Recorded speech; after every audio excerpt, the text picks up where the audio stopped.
কলকাতার অন্ধকার রাতে একটি নৃশংস হত্যার পাশে আঁকা লাল চোখের সাপের চিহ্ন, যা একজন অভিজ্ঞ পুলিশ অফিসারের অতীতের প্রতিশোধমূলক ঝড়কে জাগিয়ে তোলে। আইপিএস অর্জুন মল্লিক, যিনি 5 বছর আগে মাদক ব্যবসায়ী কালা সাপকে ধরেছিলেন, এখন সেই চিহ্ন দেখে স্তম্ভিত। জেল থেকে মুক্তি পেয়ে কালা সাপ ফিরেছে। তার লক্ষ্য, যারা তার ধ্বংসের কারণ, তাদের একে একে শেষ করা। ব্যাংকার দেবাশিস ঘোষের হত্যা থেকে শুরু, তারপর সহকর্মী বিমল দাস। কিন্তু যখন তার নিজের পরিবার লক্ষ্যবস্তু হয়, মেয়ে রিয়া অপহৃত, স্ত্রী সুমিতা আক্রান্ত, তখন প্রশ্ন ওঠে, আঁধারের সাক্ষী কে? শত্রু না তিনি নিজে? অতীতের ছায়া এবং বর্তমানের যুদ্ধে কে জিতবে?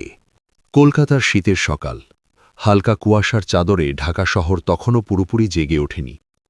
আইপিএস অফিসার অর্জুন মল্লিক তার সরকারি গাড়িতে বসে ফাইলের পাতা উল্টাচ্ছিলেন। 50 বছর বয়সী এই কর্মঠ পুলিশ অফিসারের মুখে ছিল গভীর চিন্তার রেখা। গত 30 বছরের সেবায় তিনি অনেক কঠিন মামলার সমাধান করেছেন, কিন্তু এবারের কেসটা আলাদা। স্যার, অফিস পৌঁছে গেছি, ড্রাইভার রমেশ জানাল। অর্জুনবাবু মাথা নেড়ে গাড়ি থেকে নামলেন। লালবাজার পুলিশ হেডকোয়ার্টারের সামনে দাঁড়িয়ে তিনি একবার আকাশের দিকে তাকালেন। আজ কেন জানি মন ভালো নেই। সকালে বাড়ি থেকে বেরোনোর সময় স্ত্রী সুমিতা বলেছিল, আজ একটু তাড়াতাড়ি ফিরবেন, রিয়া আসছে কলেজ থেকে। রিয়া তাদের একমাত্র মেয়ে, দিল্লি ইউনিভার্সিটিতে পড়ে। 2 মাস পর বাড়ি আসছে। অর্জুনবাবুর মুখে হালকা হাসি ফুটল। মেয়ের কথা ভাবলেই মন ভালো হয়ে যায়। অফিসে ঢুকতেই তার সহকারী ইন্সপেক্টর সুব্রত দৌড়ে এলো। স্যার, জরুরি খবর আছে। কি হয়েছে? গতকাল রাতে সল্ট লেকে একটা মার্ডার হয়েছে। ভিকটিম একজন সিনিয়র ব্যাংক অফিসার, নাম দেবাশিস ঘোষ। অর্জুনবাবু তার কেবিনে ঢুকে ফাইলটা খুললেন। ছবিগুলো দেখে তার ভ্রু কুঁচকে গেল। হত্যাকাণ্ডটা অত্যন্ত নৃশংস। শুধু তাই নয়, মৃতদেহের পাশে একটা অদ্ভুত চিহ্ন এঁকে রাখা হয়েছে, একটা সাপের মাথা যার চোখ দুটো লাল। এটা কি? অর্জুনবাবু জিজ্ঞেস করলেন। জানি না স্যার, কিন্তু ফরেন্সিক টিম বলছে এই চিহ্নটা রক্ত দিয়ে আঁকা। দেবাশিস ঘোষের পরিবারের সাথে কথা হয়েছে? হ্যাঁ স্যার, তার স্ত্রী সম্পূর্ণ ভেঙে পড়েছেন। একটা ছেলে আছে, কলেজে পড়ে। তারা কেউ কিছু জানে না। দেবাশিসবাবু নাকি খুব শান্ত মানুষ ছিলেন, কারো সাথে কোনো শত্রুতা ছিল না। অর্জুনবাবু চেয়ারে হেলান দিয়ে বসলেন। 30 বছরের অভিজ্ঞতা বলছে এই কেসের পেছনে কিছু একটা আছে। সাধারণ হত্যাকাণ্ড নয় এটা। সুব্রত, দেবাশিস ঘোষের ব্যাংক রেকর্ড চেক করো। গত 6 মাসের সব ট্রানজ্যাকশন দেখতে চাই, আর তার ফোনের কল ডিটেলস নিয়ে এসো। জি স্যার। সুব্রত বেরিয়ে যাবার পর অর্জুনবাবু আবার ছবিগুলো দেখতে লাগলেন। সেই অদ্ভুত চিহ্ন তাকে বারবার বিরক্ত করছিল। এটা তিনি আগে কোথাও দেখেছেন বলে মনে হচ্ছে, কিন্তু মনে করতে পারছেন না। দুপুরের দিকে সুব্রত ফিরে এলো। স্যার, খুব আশ্চর্যজনক তথ্য পেয়েছি। বলো। দেবাশিস ঘোষের ব্যাংক অ্যাকাউন্টে গত 3 মাসে প্রায় 50 লাখ টাকা জমা হয়েছে, ছোট ছোট অঙ্কে, বিভিন্ন সময়। কোথা থেকে এসেছে টাকাগুলো? বিভিন্ন অ্যাকাউন্ট থেকে, সব ফেক নাম, ট্রেস করা যাচ্ছে না। অর্জুনবাবু সোজা হয়ে বসলেন। মানে দেবাশিস ঘোষ কোনো অবৈধ কাজে জড়িত ছিল? মনে হচ্ছে তাই স্যার। আর একটা জিনিস, তার ফোনে গত 1 সপ্তাহে একটা নম্বর থেকে বারবার কল এসেছে, প্রিপেড নম্বর, কোনো তথ্য নেই। সেই নম্বরটা ট্র্যাক করো, দেখো কোথা থেকে কল করা হয়েছে। বিকেলের দিকে অর্জুনবাবু নিজে ক্রাইম সিনে গেলেন। দেবাশিস ঘোষের ফ্ল্যাট সল্ট লেকের একটা সম্ভ্রান্ত এলাকায়। পুলিশ ইতিমধ্যে পুরো এলাকা ঘিরে রেখেছে। ফ্ল্যাটে ঢুকে তিনি চারপাশে তাকালেন। সবকিছু গোছানো, কোনো এলোমেলো ভাব নেই।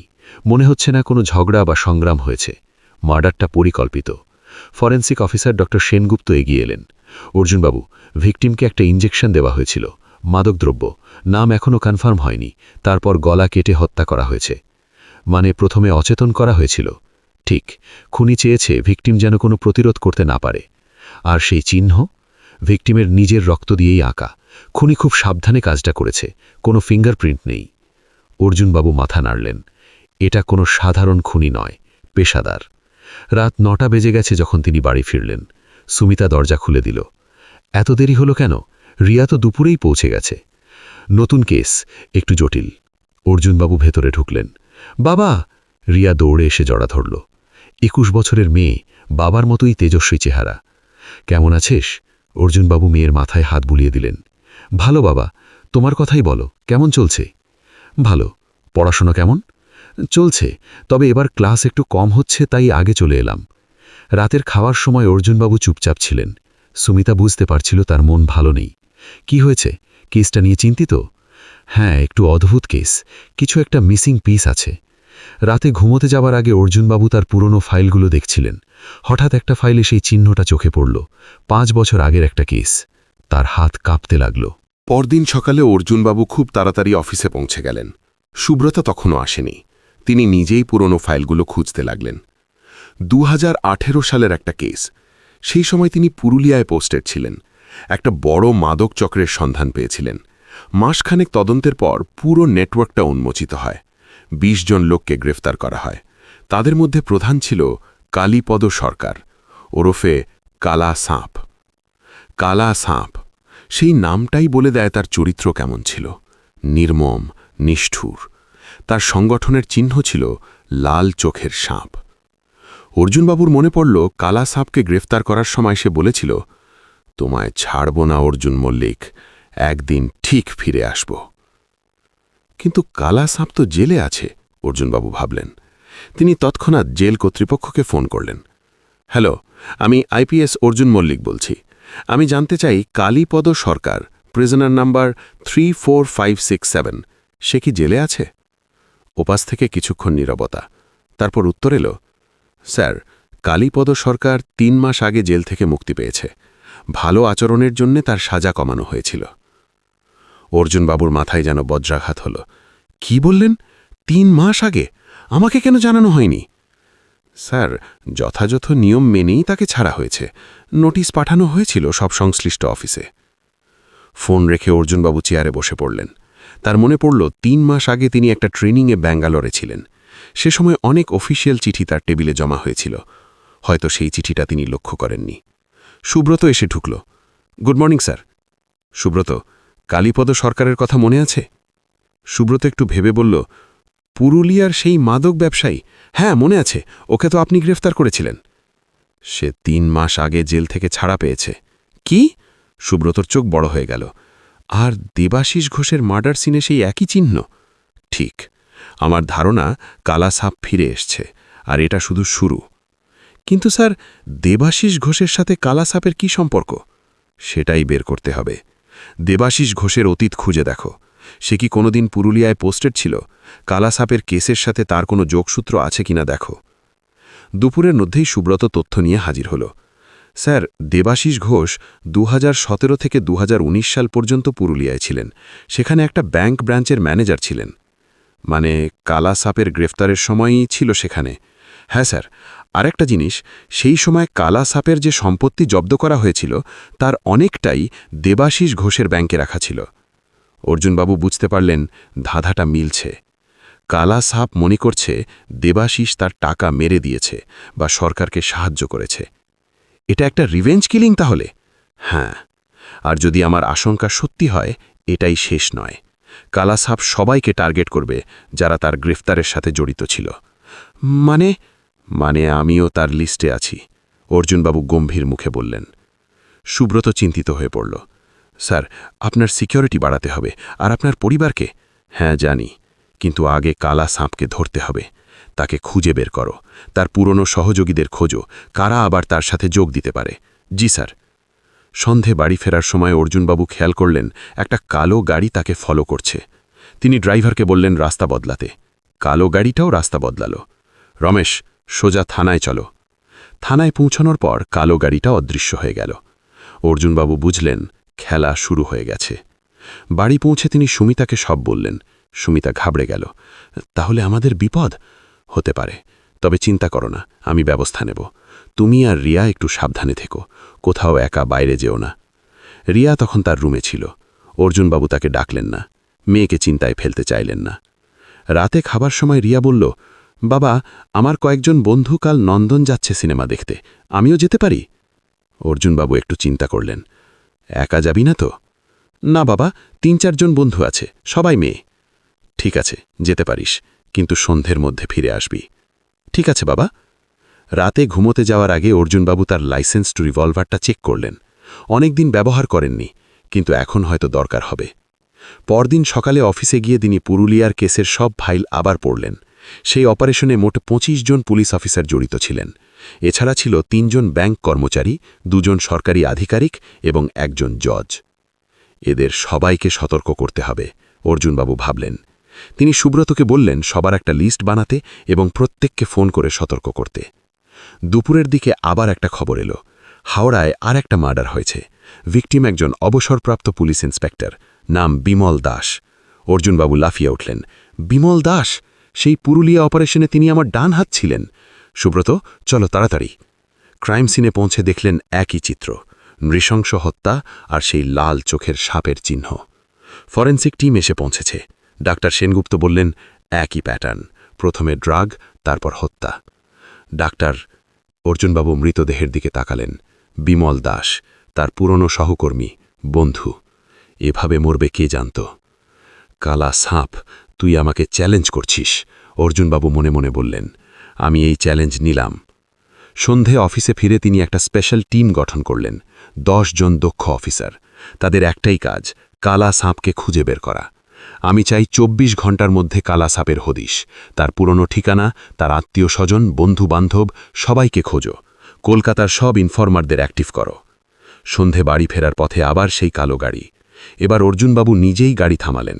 কালো গাড়িটাও থেমে গেল কিছু দূরে। অর্জুনবাবু নেমে সেই গাড়ির দিকে হাঁটতে শুরু করলেন। হঠাৎ কালো গাড়িটা দ্রুত ঘুরে চলে গেল, কিন্তু এবার অর্জুনবাবুর নাম্বার প্লেট নোট করতে পেরেছেন। বাড়ি পৌঁছে তিনি সেই নাম্বার দিয়ে সুব্রতকে ফোন করলেন, এই গাড়ির মালিককে খুঁজে বের করো। রিয়া তখনও ফেরেনি। সুমিতা একটু চিন্তিত, এত রাত হয়ে গেল, রিয়া ফিরল না কেন? অর্জুনবাবু রিয়াকে ফোন করলেন, ফোন বন্ধ। একটা অস্বস্তি তার মনে দানা বাঁধতে লাগল। রাত ৮টা বেজে গেছে, রিয়া এখনো ফিরল না। অর্জুনবাবু বারবার ফোন করছেন, কিন্তু ফোন বন্ধ। সুমিতা একদম অস্থির হয়ে পড়েছে। কোথায় গেল মেয়েটা? কি হলো ওর? চিন্তা করো না, হয়তো ফোনের ব্যাটারি শেষ হয়ে গেছে। অর্জুনবাবু স্ত্রীকে সান্ত্বনা দিলেন, যদিও তিনি নিজেও চিন্তিত। তিনি রিয়ার বন্ধুদের ফোন করলেন। একজন তুলল, হ্যালো, আমি রিয়ার বাবা বলছি, রিয়া কি তোমার সাথে আছে? না আঙ্কেল, রিয়া তো আসেনি। ও বলেছিল আসবে, কিন্তু এলো না। আমরাও ফোন করছিলাম, কিন্তু ফোন বন্ধ। অর্জুনবাবুর হাত থেকে ফোনটা প্রায় পড়ে যাচ্ছিল। কি বললে? রিয়া তোমাদের সাথে নেই? না আঙ্কেল। ফোন রেখে অর্জুনবাবু সুমিতার দিকে তাকালেন। সুমিতা বুঝে গেল কিছু একটা হয়েছে। কি হয়েছে? রিয়া কোথায়? রিয়া তার বন্ধুদের সাথে নেই, ওরা বলছে রিয়া গিয়েছিলই না। তাহলে কোথায় গেল? কাল সকাল থেকে। সুমিতার গলা কাঁপছে। অর্জুনবাবু তৎক্ষণাৎ সুব্রতকে ফোন করলেন। সুব্রত, রিয়া মিসিং, এক্ষুনি ট্রেস করো ওর ফোন, শেষ কোথায় অন ছিল দেখো। স্যার, এক্ষুনি করছি। 15 মিনিট পর সুব্রত ফোন করল। স্যার, রিয়ার ফোন শেষবার অন ছিল আজ সকাল 10টায়। জায়গাটা হলো যাদবপুরের কাছে রাজদাঙ্গা এলাকা। কি করছিল ও ওখানে? আমাদের বাড়ি থেকে তো রাস্তাও নয়। জানি না স্যার, সিসিটিভি ফুটেজ চেক করছি। অর্জুনবাবু নিজেও বেরিয়ে পড়লেন। সুমিতা বলল, আমিও যাব। না, তুমি বাড়িতে থাকো, রিয়া ফিরে এলে যদি কেউ না থাকে। সুমিতা রাজি হল না। শেষে তারা দুজনেই বেরিয়ে পড়ল। রাজদাঙ্গা এলাকায় পৌঁছে অর্জুনবাবু দেখলেন সুব্রত ইতিমধ্যে এসে পৌঁছেছে, তার সাথে আরও কয়েকজন পুলিশ। স্যার, একটা চায়ের দোকানদার বলছে সকালে একটা মেয়েকে কয়েকজন লোক একটা গাড়িতে তুলে নিয়ে যায়। মেয়েটা চিৎকার করছিল। কেমন দেখতে ছিল মেয়েটা? দোকানদার রিয়ার ছবি দেখে বলল, হ্যাঁ, এই মেয়েটাই, একদম সকালে, আমি তখন দোকান খুলছিলাম। গাড়িটা কেমন ছিল? কালো রঙের, বড় গাড়ি, এসইউভি টাইপ। অর্জুনবাবুর মনে পড়ে গেল তাকে যে গাড়ি ফলো করছিল। নম্বর দেখেছিলে? না বাবু, তা দেখিনি। কয়জন লোক ছিল? 3-4 জন, সবাই বড় বড়, মাসলম্যান টাইপ। অর্জুনবাবু বুঝলেন কি হয়েছে। কালা সাপ তার মেয়েকে কিডন্যাপ করেছে। স্যার, সিসিটিভি ফুটেজ পেয়েছি, একজন কনস্টেবল বলল। ল্যাপটপে দেখলেন সত্যিই রিয়াকে জোর করে একটা কালো এসইউভিতে তুলে নেওয়া হচ্ছে, কিন্তু ফুটেজ স্পষ্ট নয়, লোকগুলোর মুখ বোঝা যাচ্ছে না। সুমিতা ফুটেজ দেখে কান্নায় ভেঙে পড়ল। ওকে কোথায় নিয়ে গেল? আমার মেয়ে। অর্জুনবাবু স্ত্রীকে জড়িয়ে ধরলেন। কিছু হবে না রিয়ার, আমি ওকে ফিরিয়ে আনব। কিন্তু তার নিজের মনে ভয় বাসা বাঁধছে। কালা সাপ কতটা নিষ্ঠুর তিনি জানেন। সে যদি রিয়াকে... না, এসব ভাবা যাবে না, এখন শুধু রিয়াকে খুঁজে বের করতে হবে। রাত 12টার দিকে অর্জুনবাবুর ফোনে একটা মেসেজ এলো, অচেনা নম্বর। তোমার মেয়ে আমার কাছে। 5 বছর আগে তুমি আমার কাছ থেকে সব কিছু কেড়ে নিয়েছিলে। এখন তোমার পালা। যদি তোমার মেয়েকে জীবিত ফিরে পেতে চাও, আমার সব কথা শুনতে হবে। 24 ঘন্টার মধ্যে পরবর্তী নির্দেশ পাবে। মনে রেখো, পুলিশকে খবর দিলে মেয়ের লাশ পাবে। অর্জুনবাবুর হাত কাঁপছে। তিনি সুব্রতকে মেসেজটা দেখালেন। স্যার, নম্বরটা ট্রেস করছি। করে লাভ নেই। প্রিপেড হবে আর একবার ব্যবহারের পর ফেলে দেবে। তাহলে কি করব স্যার? যা করতে হয় তাই করব। রিয়াকে ফিরিয়ে আনতে হবে। সুমিতা বলল, তুমি যা বলবে তাই করো, শুধু আমার মেয়েকে ফিরিয়ে আনো। অর্জুনবাবু স্ত্রীকে বাড়িতে রেখে নিজে অফিসে চলে গেলেন। সারা রাত তিনি ঘুমননি, শুধু ভাবছেন কি করা যায়। কালা সাপ কি চাইবে? টাকা? না, টাকা হলে তো এত নাটক করার দরকার নেই। সে চায় প্রতিশোধ, কিন্তু কিভাবে? পরদিন সকালেও কোনো মেসেজ এলো না। অর্জুনবাবু প্রায় পাগল হয়ে যাচ্ছেন। রিয়া কেমন আছে? তাকে কষ্ট দেওয়া হচ্ছে না তো? বেলা 11টার দিকে আবার মেসেজ এলো। আজ সন্ধে 6টায় কাশীপুর রোডের পুরনো জুট মিলে আসবে, একা। কাউকে সাথে আনলে বা পুলিশকে খবর দিলে মেয়ে মারা যাবে। মনে রেখো, আমার চোখ সব জায়গায়। অর্জুনবাবু জানেন এটা একটা ফাঁদ, কিন্তু উপায়? তিনি সুব্রতকে ডাকলেন। সুব্রত, আমাকে আজ সন্ধে কাশীপুরে যেতে হবে। কি? স্যার, এটা তো স্পষ্ট ট্র্যাপ। আপনি যেতে পারবেন না। যেতে হবে। রিয়ার জীবন দাওয়ে। তাহলে আমরা ব্যাকআপ রাখব, দূরে থাকব, কিন্তু রেডি থাকব। না, কালা সাপ খুব চালাক, সে বুঝে ফেলবে। আমাকে একাই যেতে হবে। স্যার, প্লিজ, এটা আমার সিদ্ধান্ত সুব্রত। বিকেল 5টায় অর্জুনবাবু বাড়িতে গেলেন। সুমিতার সাথে দেখা করলেন। আমি রিয়াকে নিয়ে আসছি, তুমি চিন্তা করো না। তুমি কিছু লুকোচ্ছ? কি হয়েছে? কিছু না, শুধু যদি আমি না ফিরি। কি বলছো তুমি? শোনো সুমিতা, আমি একজন পুলিশ অফিসার। বিপদ আমার পেশার অংশ, কিন্তু তুমি এবং রিয়া আমার জীবন। রিয়াকে ফিরিয়ে আনার জন্য যা করতে হয় করব। সুমিতা তাকে জড়িয়ে ধরল। তুমি দুজনকেই ফিরিয়ে আনবে, দুজনকেই। সন্ধ্যা 5:30টায় অর্জুনবাবু একা একটা গাড়ি নিয়ে বেরোলেন। তার কোমরে রিভলভার, কিন্তু জানেন হয়তো কাজে আসবে না। কাশীপুরের পুরনো জুট মিল, বহুদিন বন্ধ, ভুতুড়ে জায়গা। সন্ধ্যার আধারে আরও ভয়ঙ্কর দেখাচ্ছে। ঠিক 6টায় অর্জুনবাবু মিলের ভেতরে ঢুকলেন। চারপাশে নিস্তব্ধতা, শুধু দূরে কোথাও কাকের ডাক। এসে গেছি দেখছি, অর্জুন মল্লিক। একটা কর্কশ স্বর শোনা গেল। অন্ধকার থেকে বেরিয়ে এলো একটা লোক। লম্বা, শক্ত শরীর, চোখে নিষ্ঠুরতা। কালা সাপ। কোথায় আমার মেয়ে? অর্জুনবাবু গর্জে উঠলেন। ধৈর্য ধরো, আগে কিছু কথা বলি। কালা সাপের ইশারায় চারপাশ থেকে আরও 6-7 জন লোক বেরিয়ে এলো, সবার হাতে অস্ত্র। অর্জুনবাবু বুঝলেন এখান থেকে পালানোর কোনো উপায় নেই। কালা সাপ ধীরে ধীরে অর্জুনবাবুর দিকে এগিয়ে এলো। তার মুখে বিকৃত হাসি। 5 বছর অর্জুন মল্লিক, 5 বছর জেলে পচেছি আমি। তুমি জানো সেখানে কি হয় একজন ডনের সাথে? অন্য অপরাধীরা, জেলার সবাই মিলে আমার জীবন নরক করে দিয়েছিল। তুমি অপরাধ করেছিলে, শাস্তি পাওয়াটাই স্বাভাবিক। অর্জুনবাবু দৃঢ় কণ্ঠে বললেন। অপরাধ? কালাসাপ হেসে উঠল। আমি মাদক বিক্রি করতাম, কিন্তু তুমি জানো আমি কেন করতাম? কারণ লোকে কিনত, চাহিদা ছিল, আমি শুধু সরবরাহ করতাম। তোমার যুক্তি তোমার কাছে রাখো। আমার মেয়ে কোথায়? কালাসাপ হাততালি দিল। আরে বাবা, কি তাড়া! তোমার মেয়ে ভালোই আছে আপাতত, কিন্তু তার ভবিষ্যৎ নির্ভর করছে তুমি কি করো তার ওপর। তুমি কি চাও? প্রতিশোধ। তুমি আমার সব কিছু কেড়ে নিয়েছিলে, আমার ব্যবসা, আমার সম্পত্তি, আমার সম্মান। এখন আমি তোমার কাছ থেকে সব কিছু কেড়ে নেব। দেবাশিস ঘোষ এবং বিমল দাসকে তুমি মেরেছ? হ্যাঁ, আর আরও অনেকে আছে লিস্টে। সবাই যারা আমার বিরুদ্ধে সাক্ষ্য দিয়েছিল, যারা আমাকে ধরতে সাহায্য করেছিল, একজনও বাঁচবে না। তুমি পাগল হয়ে গেছ। পাগল হয়তো, কিন্তু এই পাগলামিই এখন আমার শক্তি। কালাসাপ তার লোকদের দিকে তাকালো। একে বেঁধে ফেলো। 2 জন লোক অর্জুনবাবুকে ধরতে এগিয়ে এলো। অর্জুনবাবু রিভলভার বের করলেন, কিন্তু পেছন থেকে কেউ একটা লাঠি দিয়ে আঘাত করল। রিভলভার হাত থেকে পড়ে গেল। অর্জুনবাবুকে একটা চেয়ারে বেঁধে ফেলা হলো। তিনি প্রতিরোধ করার চেষ্টা করলেন, কিন্তু এত লোকের বিরুদ্ধে একা কিছু করার ছিল না। এবার শোনো আমার প্ল্যান। কালাসাপ বলল, আমি তোমাকে এখানে মারব না, এত সহজে যেতে দেব না তোমাকে। তুমি দেখবে কিভাবে এক এক করে তোমার প্রিয় মানুষগুলো মারা যাচ্ছে।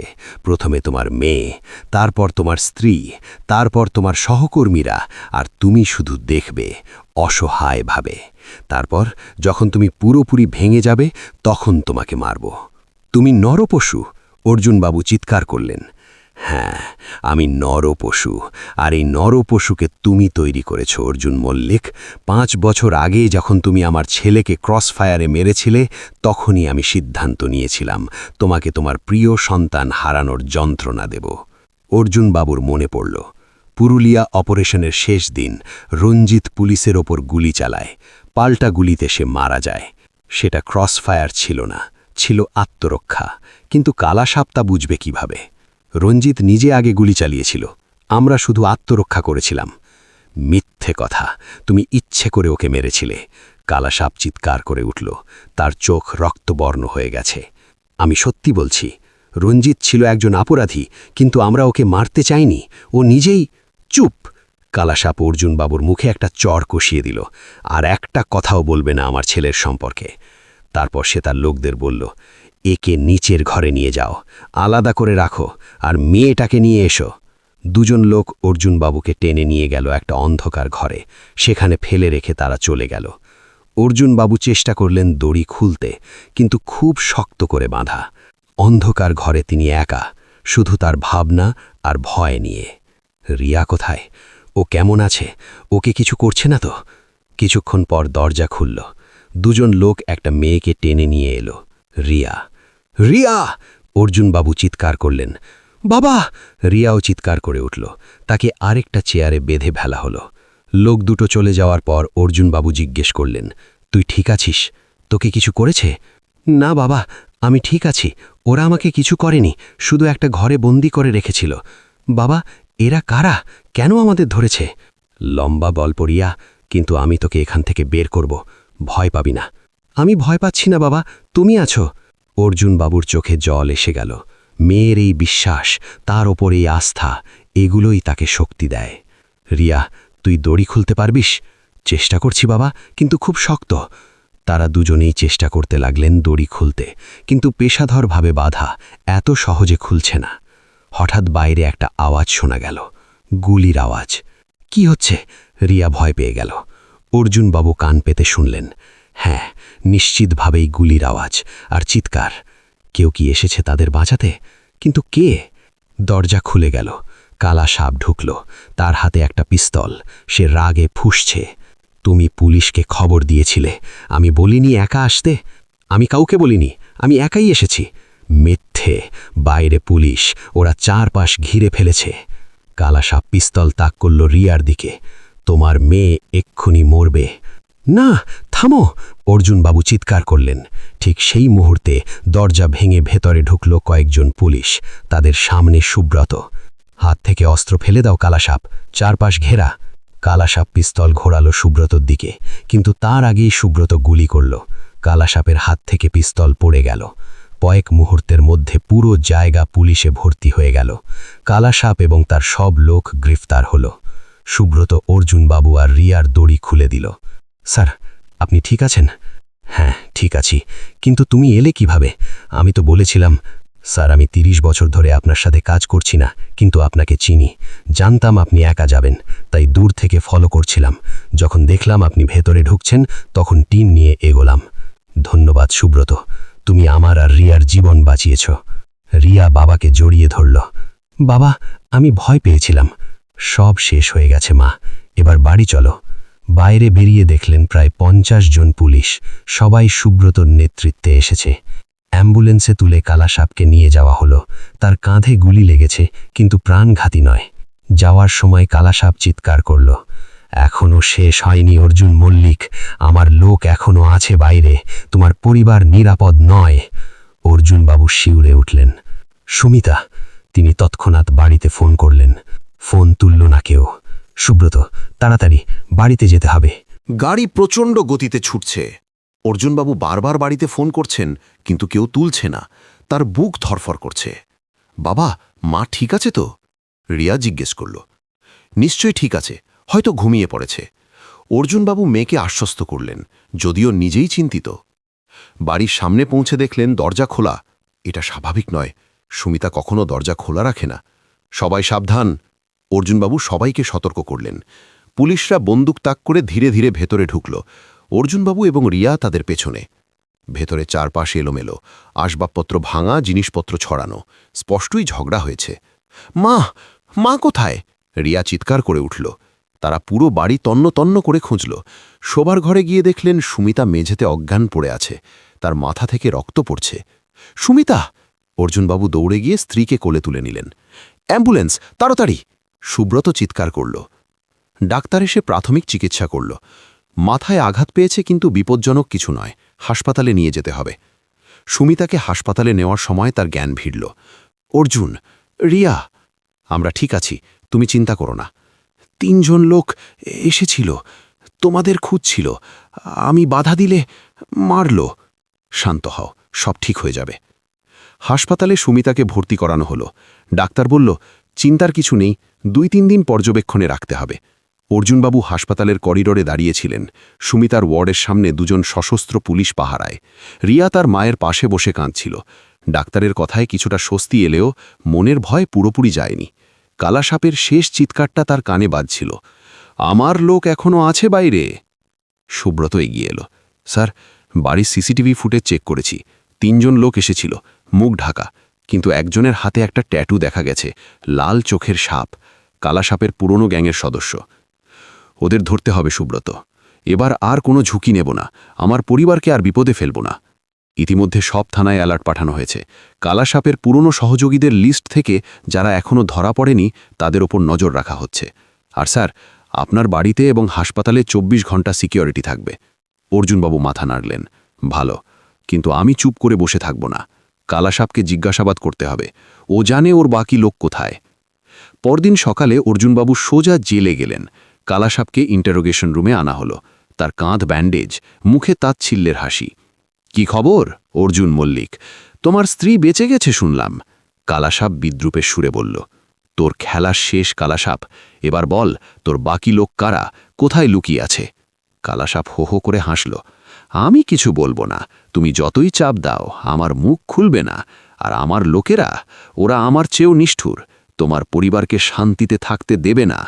অর্জুনবাবু টেবিলে ঘুষি মারলেন। তোর ছেলে রঞ্জিতের মৃত্যুর জন্য তুই আমাকে দায়ী করিস, কিন্তু সত্যিটা তুই জানিস, ও নিজেই পুলিশের ওপর গুলি চালিয়েছিল। আমরা শুধু আত্মরক্ষা করেছিলাম। তুই যদি এখনও প্রতিশোধের আগুনে জ্বলিস, তাহলে তোর নিজের জীবনটা নষ্ট করবি। বল, কারা তোর বাকি লোক? কালাসাপ চুপ করে রইল, তার চোখে শুধু ঘৃণা। অর্জুনবাবু উঠে দাঁড়ালেন। ঠিক আছে, তুই না বললেও আমরা খুঁজে বের করব, আর এবার তোকে এমন জায়গায় পাঠাবো যেখান থেকে আর বেরোনোর সুযোগ পাবি না। জেল থেকে বেরিয়ে অর্জুনবাবু সুব্রতর সাথে মিটিং করলেন। কালাসাপের পুরনো গ্যাংয়ের 3 জন সদস্য এখনও ফেরার। নাম রতন, বিশু আর মনোজ। এরা সবাই পুরুলিয়ার। ওদের খুঁজে বের করো। আর আমার ধারণা এরাই গতরাতে আমার বাড়িতে এসেছিল। পরের 2 দিন ধরে পুলিশের তল্লাশি চলল। শেষ পর্যন্ত খবর এলো রতন আর বিশুকে দমদমের একটা আস্তানা থেকে ধরা পড়েছে, কিন্তু মনোজ পালিয়ে গেছে। জিজ্ঞাসাবাদে রতন ভেঙে পড়ল। স্যার, মনোজই প্ল্যান করেছিল। কালাসাপের নির্দেশেও আপনার স্ত্রীকে মারতে গেছিল, কিন্তু মনোজ এখনো বাইরে, ওর কাছে অস্ত্র আছে। ও বলেছিল যতদিন না অর্জুন মল্লিক মরছে ততদিন থামবে না। অর্জুনবাবুর রক্ত হিম হয়ে গেল। মনোজকে ধরতে হবে যে করেই হোক। সেদিন রাতে হাসপাতালে সুমিতার কাছে বসেছিলেন অর্জুনবাবু। রিয়া বাড়ি চলে গেছে পাহারায়। সুমিতা এখন অনেকটা সুস্থ। তুমি এত চিন্তিত কেন? সব তো ঠিক হয়ে গেছে। আর একজন বাকি আছে, সুমিতা। ওকে না ধরা পর্যন্ত আমি শান্তিতে থাকতে পারবো না। হঠাৎ সুব্রতর ফোন এলো। স্যার, মনোজের হদিশ পাওয়া গেছে। ও হাসপাতালের কাছে একটা বাড়িতে লুকিয়ে আছে, আমরা ঘিরে ফেলেছি। অর্জুনবাবু উঠে দাঁড়ালেন। আমি আসছি। হাসপাতালের পেছনের একটা পরিত্যক্ত বাড়ি, পুলিশ চারপাশ ঘিরে ফেলেছে। অর্জুনবাবু নিজে মেগাফোন নিয়ে দাঁড়ালেন। মনোজ, বেরিয়ে আয়, চারপাশ ঘেরা, হাতে অস্ত্র নিয়ে বেরোলে গুলি করা হবে। কিছুক্ষণ নীরবতা, তারপর বাড়ির জানালা থেকে গুলি চালানো হলো। পুলিশ পাল্টা গুলি করল। একটা চিৎকার শোনা গেল, তারপর নিস্তব্ধতা। পুলিশ ভেতরে ঢুকে দেখল মনোজ মেঝেতে পড়ে আছে, তার হাতে পিস্তল, কিন্তু সে আর নড়ছে না, গুলিতে মারা গেছে। অর্জুনবাবু দীর্ঘশ্বাস ফেললেন। এবার সত্যি শেষ। 6ষ্ঠ অধ্যায়, আধারের শেষ। 2 সপ্তাহ পরে সুমিতা বাড়ি ফিরেছে, রিয়া কলেজে ফিরে গেছে, কিন্তু এবার সে আরও সতর্ক। অর্জুনবাবু অফিসে ফিরেছেন, কিন্তু তার চোখে এখন একটা অন্যরকম শান্তি। কালাসাপের পুরো গ্যাং ধ্বংস হয়ে গেছে, বাকি সদস্যরা গ্রেপ্তার। কালাসাপের বিরুদ্ধে নতুন চার্জ যোগ হয়েছে, murder, kidnapping, attempt to murder. এবার তার আর মুক্তি নেই। একদিন সন্ধ্যায় অর্জুনবাবু বাড়ির বারান্দায় বসেছিলেন। সুমিতা চা নিয়ে এলো। কি ভাবছ? ভাবছি জীবনটা কত অদ্ভুত। একটা অতীতের ছায়া এভাবে ফিরে আসতে পারে, কিন্তু শেষ পর্যন্ত আঁধার সরে যায়। সুমিতা হাসল। তুমি আছো বলে, তুমি আমাদের আঁধারের সাক্ষী আর আলোর পথও। অর্জুনবাবু স্ত্রীর হাত ধরলেন। আকাশে তখন প্রথম তারা ফুটেছে। শহরের আলোর মাঝেও একটা শান্তি। ঝড় শেষ হয়েছে, এবার নতুন সকালের অপেক্ষা।